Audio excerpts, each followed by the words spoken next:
오늘 우리에게 주시는 하나님의 말씀은 시편 119편 105절 말씀과 165절 말씀입니다.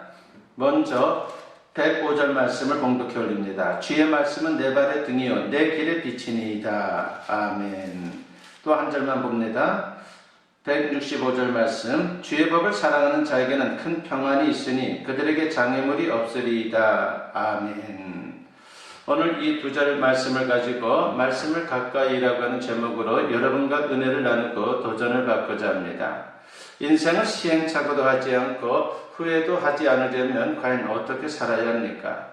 대답이 쉽지는 않을 것입니다. 그래서 그런지 많은 사람들이 이 질문에 정확한 대답을 하지 않은 채 인생을 삽니다. 그저 생각나는 대로, 그리고 욕심이 동하는 대로, 아니면 남들이 살아가는 대로, 세상 흘러가는 대로 삽니다. 그렇게 살면 후회하지 않을 멋진 인생이 펼쳐진다고 장담할 수 있습니까? 그렇지 않습니다. 불확실할 수밖에 없는 것이죠. 보장이 없습니다. 내 생각대로 살아도, 다른 사람들 곁눈질 해가며 살아도 거기서 거기인 경우가 얼마나 많은지 모릅니다. 그러므로 어떤 사람이든 자기 나름대로 잘 살아보겠다라고 애를 써도 결과는 신통치 않다라고 하는 것입니다. 그래서 성경은 이렇게 경고를 하죠. 잠언 14장 12절 말씀에 보면 어떤 길은 사람이 보기에 바르나 필경은 사망의 길이니라 하고 있습니다. 자기 생각에는 바르게 사는 것 같은데, 잘 될 것 같은데 나중에 보니까 인생을 망치고 말았다는 것입니다. 그래서 이런 생각을 해봅니다. 가전제품을 구입하게 되면은 거기에 제품 사용 설명서에 매뉴얼이 들어있습니다. 그래서 귀찮고 어려워도 매뉴얼을 잘 공부해야 제품을 제대로 사용할 수 있습니다. 그런데 제조자가 제품 설명서를 만들어주는 것처럼 창조주 하나님께서 인생 사용 설명서를 우리에게 주셨다라고 하는 것입니다. 그게 뭡니까? 바로 성경입니다. 오늘 본문 105절 말씀에 보니까 주의 말씀은 내 발의 등이요 내 길의 빛이니이다 라고 했습니다. 인생을 살아갈 때 성경 말씀이 마치 어두운 밤길에서 어디로 가야 할지 모를 때에 등불을 비춰주듯이 안내준다는 겁니다. 그렇습니다. 성경이 우리 인생의 매뉴얼인 것입니다. 이 시간 말씀을 통해서 다시 한번 하나님의 말씀인 성경의 중요성을 재인식할 수 있는 시간이 되었으면 합니다.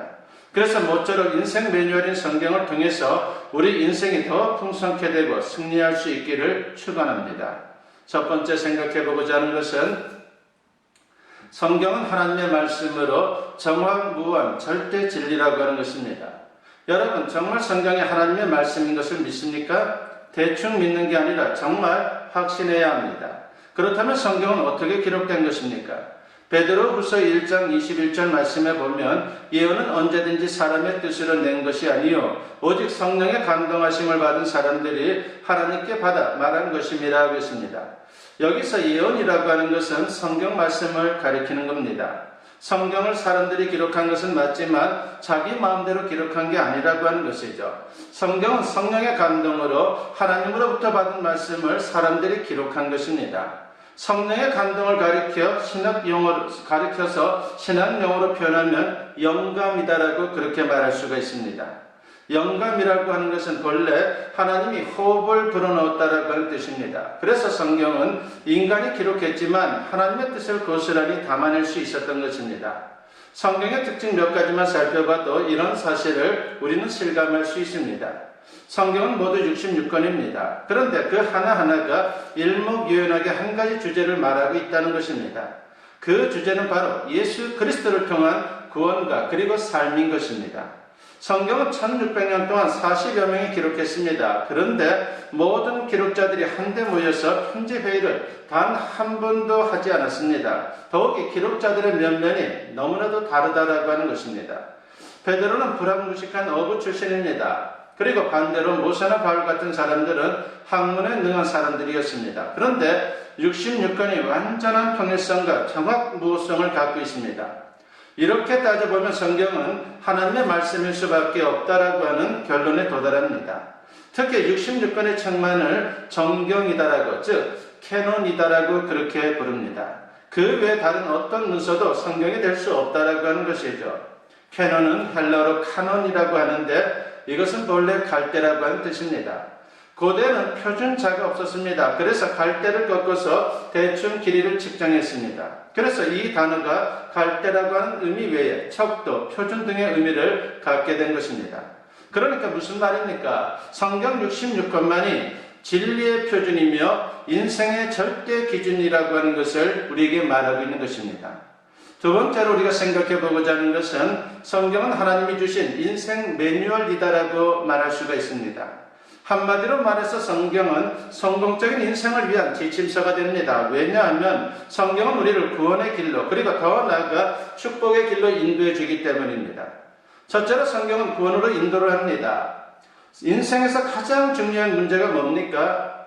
다름 아닌 구원입니다. 아무리 세상에서 성공하고 출세해도 죄와 사망에서 구원받고 천국 영생을 얻지 못하면 무슨 소용이 있겠습니까? 마태복음 16장 26절에 보면 사람이 만일 온 천하를 얻고도 제 목숨을 잃으면 무엇이 유익하리요? 사람이 무엇을 주고 제 목숨과 바꾸겠느냐라고 했습니다. 정말 그렇습니다. 억만금보다 육신의 생명이 귀합니다. 억만금을 아끼려고 목숨을 포기할 수 있겠습니까? 육신의 생명도 이렇게 귀한데 하물며 우리 영혼은 얼마나 귀하겠습니까? 영혼 구원의 문제는 인생에서 그 무엇과도 비교할 수 없는 세상의 가치라고 하는 것입니다. 그런데 오직 성경만이 우리에게 구원의 길을 가르쳐 줍니다. 디모데후서 3장 15절에 보니까 성경은 등이 너로 하여금 그리스도 예수 안에 있는 믿음으로 말미암아 구원에 이르는 지혜가 있게 하느니라 하고 있습니다. 성경은 예수 그리스도가 하나님의 아들이신 것과 대속의 십자를 증거해 줍니다. 그 말씀을 듣고 믿음으로 우리는 구원을 받는 것입니다. 로마서 10장 17절 말씀에 보면 그러므로 믿음은 들음에서 나며 들음은 그리스도의 말씀으로 말미암았느니라 했습니다. 성경 말씀을 들을 때에 믿음이 생긴다는 겁니다. 좀 더 구체적으로 에베소서 1장 14절 말씀을 보면은 그 안에서 너희도 진리의 말씀 곧 너희가 구원의 복음을 듣고 그 안에서 또한 믿어 약속의 성령으로 인치심을 받았으니 라고 했습니다. 성경 말씀을 통해 십자가의 복음을 들을 때에 믿음이 생기게 되는데 그때 성령으로 인쳐주신다는 겁니다. 여기서 인친다라고 하는 것은요, 확인 도장을 찍어주는 것, 그것을 말하는 것입니다. 말하자면 입국 비자에 스탬프를 찍어주듯이 믿는 성도가 죄와 영원한 사망에서 구원받고 천국 영생을 얻었다라고 하는 것을 확증해주는 그러한 하나의 상징이다라고 하는 것입니다. 이런 과정이 모두 성경 말씀을 들을 때 이루어지는 것입니다. 인생에서 구원의 문제보다 더 중요한 게 어디 있습니까? 구원의 문제는 이 땅에서 뿐만이 아니라 우리가 죽어서도 연결되는 그러한 소중한 가치인 것입니다. 세상에서 부귀영화 누리고 출세한다 할지라도 구원받지 못해서 영원히 멸망한다면 이 세상에 가진 것이 아무런 소용이 없는 것입니다. 그러므로 영원 구원의 문제는 인생에서 그 무엇과도 비교할 수 없는 최상의 가치입니다. 미국 인디애나주에 라이언 화이트라고 하는 소년이 있었습니다. 그 소년은 13살에 혈우병에 걸려서 병원에 입원을 했습니다. 그런데 치료 도중에 병원 측의 실수로 수혈 과정에서 에이즈에 감염되고 말았습니다. 절제 아무 조치도 취하지 못하고 죽음만 기다리는 신세가 되었습니다. 얼마나 황당한 일입니까? 하지만 소년은 부모도 의사도 그 누구도 원망하지 않고 항상 밝은 모습으로 오히려 주변 사람들을 위로했습니다. 그 소년의 사연이 보도되자 전 미국인들이 큰 감동을 받았습니다. 당시 대통령이었던 레이건과 그리고 가수 마이클 잭슨 등 유명 인사들이 줄을 이어서 그를 방문했습니다. 그런데 일반 신문에 보도되지 않은 내용이 크리스찬 잡지에 실렸습니다. 그것은 아빠와 아들의 대화록입니다. 소년의 아버지가 아들에게 말합니다. 아들아, 미안하다. 내가 더 이상 아무런 선물도 줄 수 없어 정말 미안하구나. 그러자 소년이 웃으며 대답합니다. 아니요, 아빠, 저는 지금까지 많은 선물을 받으며 살아왔어요. 특히 아빠는 제게 가장 큰 선물인 천국 열쇠를 주셨잖아요. 저를 어려서부터 교회에 데리고 나가셨고 그래서 제가 예수님을 믿게 되었잖아요. 저는 죽음이 두렵지 않아요. 죽어도 천국인걸요 라고 하는 그런 말을 합니다. 소년은 그 몇 년 살지 못하고 18살에 천국으로 떠났습니다. 인간적으로 너무 슬픈 이야기지만 하나님은 소년을 통해 많은 사람들에게 천국의 실제를 증거하고 큰 영광을 받으셨다는 것입니다. 그렇습니다. 나 자신을 위해 그리고 자녀들을 위해 가장 큰 축복은 예수 믿고 구원받는 겁니다. 이보다 중요하고 시급한 게 뭐가 있습니까? 그런데 부모가 되어서 자녀를 사랑한다면서 성경을 가르쳐주지 않고 십자가 복음을 전해주지 않아서 자녀들을 멸망의 길로 내몬다면 얼마나 어리석은 일입니까? 부디 저와 여러분은 성경을 통해 구원의 길을 발견하고 자녀들에게도 구원의 길을 잘 안내해 줄 수 있는 그러한 부모님들이 다 될 수 있기를 간절히 축원합니다. 그리고 두 번째로 성경은 축복으로 인도한다라고 하는 것입니다. 세상 사람들은 나름대로 축복을 찾아다닙니다. 축복을 싫어할 사람은 아무도 없는 것이죠. 이리저리 동분서주하지만 축복을 얻지 못하는 이유가 뭡니까?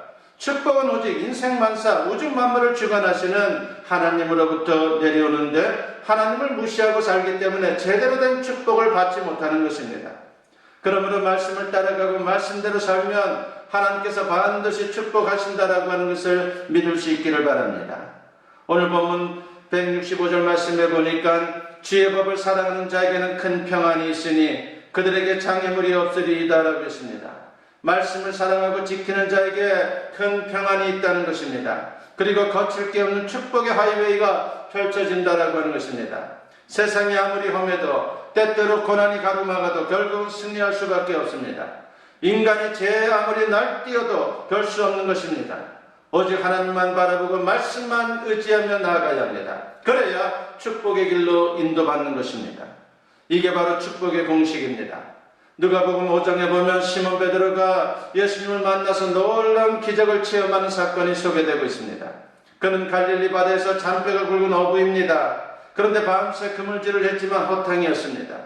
우울한 마음으로 새벽에 그물을 싣고 집으로 가려고 하는데 예수님과 많은 무리들이 몰려오는 것입니다. 예수님이 베드로에게 배를 빌려달라고 말씀합니다. 그의 배에 올라 한참 말씀을 전하신 후에 이제 돌아가려고 하는 베드로에게 명령합니다. 깊은 데로 가서 그물을 내려 고기를 잡으라고 말합니다. 고기잡이로 말하자면 베드로가 전문가입니다. 뿐만 아니라 밤새 고기잡이를 하다가 허탕을 친 상황입니다. 순종하기 어려웠을 겁니다. 그런데 베드로가 어떻게 합니까? 예수님 말씀에 순종합니다. 그때 놀라운 기적이 일어났습니다. 누가복음 5장 5절과 6절 말씀에 보니까 시몬이 대답하여 이르되 선생님 우리들이 밤이 새도록 수고하였으되 잡은 것이 없지만은 말씀에 의지하여 내가 그물을 내리리이다 하고 그렇게 하니 고기를 잡은 것이 심히 많아 그물이 찢어지는지라 하고 있습니다. 한마디로 만선의 축복을 받았습니다. 자기 경험과 노력으로 애를 써도 허탕치고 말았지만 주님 말씀대로 해보니까 그물이 찢어질 정도로 풍성한 은혜를 입었다라고 하는 것입니다. 그렇습니다. 모든 해답이 주께 있는 것입니다. 주님 말씀 가운데 모든 해답이 있습니다. 여호수아 1장을 보면 이스라엘이 가나안 땅에 들어가기 직전에 여호수아는 앞날이 두렵고 떨렸습니다. 새로운 지도자가 되었으니까 얼마나 마음의 부담이 되었겠습니까? 그때 하나님께서 뭐라고 그에게 말씀합니까? 여호수아 1장 7절에 보니까 오직 강하고 극히 담대하여 나의 종 모세가 네게 명령한 그 율법을 다 지켜 행하고 우로나 자로나 치우치지 말라. 그리하면 어디로 가든지 형통하리니라고 했습니다. 하나님의 말씀을 읽고 묵상하고 잘 지키면 하나님께서 동행해 주겠다라고 하는 약속을 주고 있는 것입니다. 전능하신 하나님이 동행해 주면 다 된 것 아닙니까? 그렇습니다. 여호수아가 말씀대로 순종하며 나아갔을 때 가나안 땅을 넉넉히 정복할 수 있는 그러한 은혜를 입었습니다. 말씀을 듣고 순종하여 하나님의 축복을 맛볼 수 있는 우리 모두가 되었으면 합니다. 세 번째로 우리가 생각해 보고자 하는 것은 성경은 성령의 조명으로 섭취할 수 있다라고 하는 것을 우리에게 또 성경은 말씀하고 있습니다. 시편 119편 103절에 보면은 주의 말씀의 맛이 내게 어찌 그리 단지요 내 입에 꿀보다 더 다니이다라고 했습니다. 성경은 성령으로 기록된 하나님의 말씀입니다. 성령이 원저자입니다. 그러므로 성경을 섭취할 때도 성령이 도와주십니다. 성령이 진리의 교사입니다. 말하자면 저자 직강인 셈입니다. 이게 바로 성령의 조명인 것입니다. 성령의 조명 없이 성경을 대하면 어떻게 됩니까? 검은 것은 글씨, 흰 것은 종이에 불과할 것입니다. 아무리 유식한 사람도 조명등이 나가면 책을 읽을 수 없는 것과 같은 이치입니다. 고린도전서 2장 10절을 보면 성령이 어떤 분이라고 말씀합니까? 오직 하나님이 성령으로 이것을 우리에게 보이셨으니 성령은 모든 것, 곧 하나님의 깊은 것까지도 통달하시는 이라고 했습니다. 성령은 하나님의 뜻을 깊이 통달하는 분이라고 소개를 합니다. 그래서 그분을 통해서만 하나님의 뜻을 정확히 알 수 있다라고 하는 것입니다. 시편 기자는 성경을 대할 때마다 이렇게 기도했습니다. 시편 119편 18절 말씀에 보니까 내 눈을 열어서 주의 율법에서 놀라운 것을 보게 하소서라고 말입니다. 하나님께 성령을 통해 영혼을 열어달라고 기도하고 있는 것입니다. 이게 바로 성령의 조명입니다. 그러므로 성경을 대할 때마다 성령의 조명을 받기를 위해서 우리가 기도해야 하는 것입니다. 성경 지식이 신학 공부가 사람을 변화시키는 게 아닙니다. 성령의 역사가 반드시 나타나야 합니다. 그러기 위해서는 하나님 말씀의 묵상 과정이 우리가 성경을 읽을 때 반드시 있어야 하는 것입니다. 그러므로 성경을 읽을 때 말씀 묵상이 중요하다라고 하는 것을 여러분 잊지 마십시오. 시편 1편 1절부터 3절에 보니까 복 있는 사람은 악인들의 꾀를 따르지 아니하며 죄인들의 길에 서지 아니하며 오만한 자들의 자리에 앉지 아니하고 오직 여호와의 율법을 즐거워하여 그의 율법을 주야로 묵상하는도다. 그는 시냇가에 심은 나무가 철을 따라 열매를 맺으며 그 잎사귀가 마르지 아니한 같으니 그가 하는 모든 일이 다 형통하리로다 라고 했습니다. 묵상하고 순종하여 실천할 때에 시냇가에 심은 나무에 열매가 주렁주렁 열리는 것처럼 우리 믿음의 사람들이 풍성한 삶을 살 수 있다라고 하는 것입니다. 그렇다면 구체적으로 묵상이 무엇입니까? 묵상은 하나님의 음성을 듣는 겁니다. 묵상한다는 말은 히브리어로 말할 때 하가입니다. 이 말은 작은 소리로 읊조리는 것을 의미하는 것입니다. 어거스틴은 묵상을 새가 지저귀는 것으로 설명했습니다. 우리가 어떤 것에 골몰하면 중얼거리죠? 그런 것을 가리킨다라고 보면 되는 것입니다. 또 쉽게 이해하려면 짐승들의 되새김질을 우리가 연상하면 되는 것입니다. 먹이를 먹고 그냥 소화시키는 것이 아니라 다시 꺼내서 되새김질하고 또 다시 꺼내서 되새김질하고 하는 것, 그것을 말하고 있는 것입니다. 그 정도로 말씀을 가까이 하라고 하는 것이죠. 그때 지금 나에게 말씀하시는 하나님의 음성을 들을 수 있는 것입니다. 우리에게 성경이 있다는 게 얼마나 큰 축복인지 모릅니다. 그러나 덮어놓고 있으면 무생물에 불과한 것입니다. 열어놓고 묵상할 때 살아있는 하나님의 말씀이 되는 것입니다. 문맹보다 컴맹보다 더 심각한 게 성경맹이다라고 하는 것을 여러분 잊어서는 안 됩니다. 부디 저와 여러분은 부지런히 성경을 잘 섭취할 수 있기를 바랍니다. 말씀을 묵상하면서 성령의 도우심으로 하나님의 음성을 들을 수 있기를 바랍니다. 성경은 인생 매뉴얼입니다. 매뉴얼을 무시하면 제품을 제대로 사용할 수 없습니다. 망가뜨릴 수 있습니다. 그래도 돈만 있으면 그 제품을 다시 구입할 수 있습니다. 그러나 인생은 단 한 번입니다. 내가 다 망가뜨려 놓고 하나님 책임지세요 이렇게 하면 안 됩니다. 내가 최선을 다해 말씀대로 살 때에 하나님께서 반드시 책임져 주십니다. 아무쪼록 인생 매뉴얼인 성경을 가까이 함으로 꼭 승리하고 축복의 인생이 되시기를 주님의 이름으로 간절히 축원합니다. 기도드립니다. 사랑과 은혜가 충만하신 아버지 하나님 감사합니다. 오늘도 말씀을 통해서 인생 매뉴얼인 성경의 소중함을 알려주시니 감사합니다. 하나님의 말씀을 날마다 가까이 하게 하시고 그 말씀을 또한 우리가 알기 위해서 성령의 조명이 필요하다고 했사오니 언제나 성령으로 충만케 하사 말씀의 깊은 진리를 잘 깨달아 말씀 중심으로 살아가는 가운데에 주님의 능력과 주님의 은혜와 주님의 축복을 맛볼 수 있는 우리 모두가 되게 하여 주시옵소서. 감사드리옵고 예수님의 이름으로 기도드리옵나이다. 아멘. 이제는 우리 주 예수 그리스도의 은혜와 아버지 하나님의 무궁하신 사랑하심과 성령의 감화감동 역사 충만하심이 오늘 주님께 예배로 영광 돌리며 선포된 말씀과 같이 인생 매뉴얼인 성경을 가까이 하는 인생을 통해 진정 주님의 은혜와 능력과 축복을 맛보기를 소원하며 세상을 향하는 주님의 사랑하는 자녀들 위해 지금으로부터 영원토록 함께 하시기를 간절히 축원하옵나이다. 아멘.